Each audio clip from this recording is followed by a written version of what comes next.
வணக்கம் நேயர்களே. இன்று நாம் பார்க்கப் போவது சாதனை மனிதர்கள். தலைப்பை கேட்டவுடன் நம் மனது அலைபாயும். சாதனை மனிதர்கள் என்றால் ஜப்பானில் உள்ளவரா, அமெரிக்காவில் பிறந்தவரா, இங்கிலாந்தில் வாழ்ந்தவரா என்று. காரணம், அவர்கள்தான் சாதனையாளர்கள் என நமக்கு வரலாறு மூலம் கற்பித்துள்ளனர். ஆனால் நாம் இப்போது அவர்களை பார்க்கப் போவதில்லை. நம் ஊரிலேயே ஆழப்பெரும் நூற்றாண்டை கடந்த சாதனையாளர்கள் உள்ளனர். இவர்களை பற்றி பேச காலண்டரில் உள்ள 365 நாட்கள் போதாது மக்களே. இனி நாம் நம் வரலாற்றை படிப்போம். நம் சாதனையாளர்களின் பெருமையை பேசுவோம். அதன் மூலம் இன்றைய தலைமுறைக்கு வழிகாட்டுவோம். ஒரு தொழில் தமிழகத்தில் நூற்றாண்டை கடந்து சாதனை செய்துள்ளது என்று நம் காதுகளில் செய்தி வரும்போது, அது எங்கு, யாரால் என்பதைத்தான் பார்க்கப் போகிறோம்.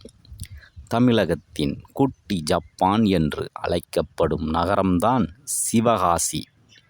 திரு பாரத பிரதமர் பண்டிதர் ஜவஹர்லால் நேரு இங்குள்ள மக்களின் உழைப்பை பார்த்து அவர் கூறிய பெயர்தான் குட்டி ஜப்பான் என சிவகாசிக்கு பெயர் வைத்தார். இன்று வரை குட்டி ஜப்பான் என சிவகாசி புகழப்படுகிறது. மக்களுக்கு உழைக்கும் இந்த வேலை வாய்ப்பை கொடுத்தவர்கள் பற்றி தான் நாம் பார்க்க போகிறோம்.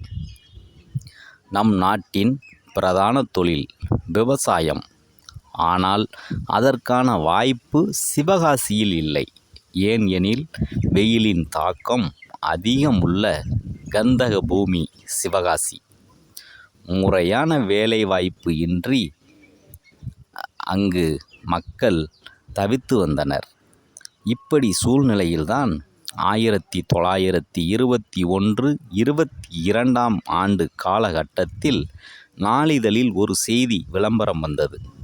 கல்கத்தாவில் உள்ள தீப்பெட்டி தொழிற்சாலைக்கு வேலைக்கு ஆட்கள் தேவை என. இந்த செய்தியை பார்த்தவுடன் இருவர் மிகவும் குதூகலித்தனர். சந்தோஷத்தில் இந்த செய்திதான் இருவரின் வாழ்க்கையில் ஒளியேற்றவும் தான் வாழும் ஊருக்கே பெயர் மாறவும் காரணமாக அமைந்தது.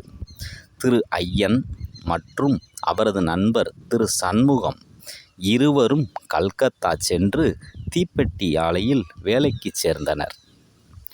ஒரு வருடத்தில் தீப்பெட்டி தயாரிக்கும் தொழிலை நன்கு கற்று தேர்ந்தனர். 1923இல் சிவகாசியில் தீப்பெட்டி தொழிற்சாலையை சொந்தமாக தொடங்கினர். இதன் மூலம் பலருக்கு வேலைவாய்ப்பு கிடைத்தது. சில வருடங்கள் உருண்டன. சுமார் 4 ஆண்டுகள் கழித்து திரு சண்முகம் அவர்கள் ஸ்ரீ காளீஸ்வரி மேட்ச் ஒர்க்ஸ் என்ற பெயரில் தனியாக தீப்பெட்டி தயாரிக்க தொடங்கினார். அதேபோன்று திரு ஐயன் அவர்களும் தனியாக நேஷனல் மேட்ச் ஒர்க்ஸ் என்ற பெயரில் தீப்பெட்டி தயாரிக்க தொடங்கினார்கள். இப்படித்தான் 2 சாம்ராஜ்யம் சிவகாசியில் உருவானது. தீப்பெட்டியை வைத்து மத்தாப்பு வந்தது. மத்தாப்புவை வைத்து வெடி தொழிற்சாலைகள் வந்தன. வெடியை வைத்து பிரிண்டிங் பிரஸ் என தொழில் பரிணாம வளர்ச்சி பெற்றது. பல கல்வி ஸ்தாபனங்கள் என விருதுநகர் மாவட்ட மக்களுக்கு பயன்படும் வகையில் இன்று வரை செயல்பட்டு வருகின்றன. சென்ற வாரம் இந்த நிறுவனங்கள் நூற்றாண்டு விழா கண்டது. தங்கள் தொழிலாளர்களை சந்தோஷத்தில் ஆழ்த்தினர். திரு ஐயன் மற்றும் திரு சண்முகம் அவர்களின் தொழிற் ஸ்தாபனங்கள் சிவகாசி மட்டுமின்றி விருதுநகர் மாவட்டம் முழுவதும் மக்களுக்கு வேலைவாய்ப்பை ஏற்படுத்தி கொடுத்தன. உண்மையில் இவர்கள்தான் சாதனை மனிதர்கள். ஏனென்றால், தொழிலே இல்லாத நகரத்தில் இந்தியாவின் உள்ள வடக்கில் உள்ள ஒரு மாநிலத்திற்கு சென்று ஒரு தொழிலை கற்று அந்த தொழிலை தாங்கள் வாழும் மண்ணில் நிறை விரிவுபடுத்தி அதன் மூலம் அந்த மக்களுக்கு வேலை வாய்ப்பை ஏற்படுத்தி கொடுத்து இன்று பல லட்சம் தொழிலாளர்கள் அந்த வேலையில் ஈடுபட்டு வருகின்றனர்.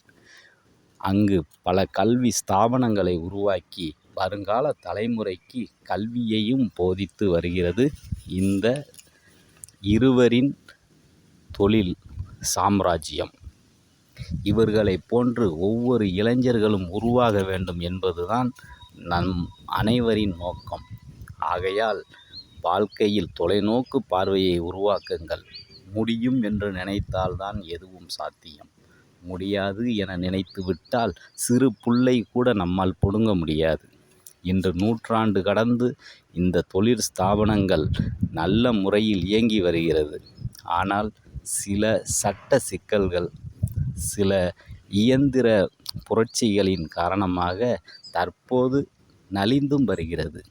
அதை முன்னேற்ற பாதைக்கு கொண்டு செல்வதற்கு அரசின் பல உதவிகள் தேவைப்படும். அதை செய்து கொடுத்தால் இந்த மக்கள் இன்னும் ஒரு நூற்றாண்டிற்கு இதைவிட வளமுடன் வாழ்வார்கள். இந்த தொழிலை மேலும் வளர்ச்சி பாதைக்கு கொண்டு செல்வார்கள் என்பது உறுதி செய்யப்படுகிறது. ஆகையால் ஒவ்வொரு கைத்தொழிலையும் கற்றுக்கொண்டு ஒவ்வொருவரும் முதலாளியாக வேண்டும் என நினைத்து அதில் ஈடுபட்டால் நிச்சயம் வெற்றி பெற முடியும் என்பது நமக்கு திரு சண்முகம், திரு ஐயன் அவர்களின் வரலாறு மூலம் தெளிவாகுகின்றது. நன்றி, வணக்கம்.